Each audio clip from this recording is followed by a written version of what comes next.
demikian pelaksanaan ujian kenaikan tingkat yang dilaksanakan dari kemarin pada tanggal 23 Juli 2022 hingga 24 Juli 2022 di lapangan latihan SMP Negeri 45 Batam, Pangkalan Ranting, Batu Ampar.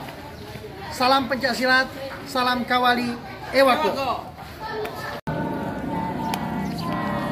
Ya, demikian ujian kenaikan tingkat pencaksilat Bugis Tunas Muda saya Praja Wali yang telah berlangsung tadi malam sampai hari ini dari tanggal 23 Juni 2022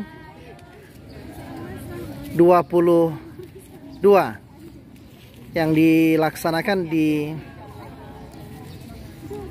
SMP Negeri 45 Batam.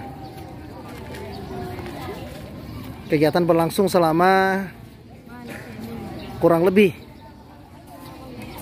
sekitar 14 hingga 15 jam lamanya.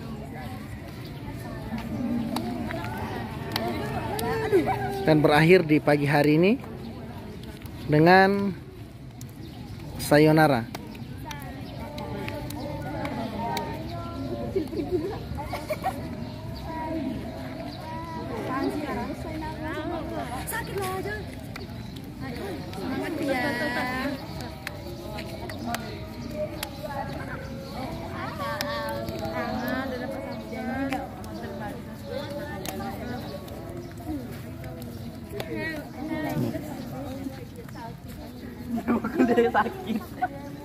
Ya, terlihat suasana gembira dan menyenangkan.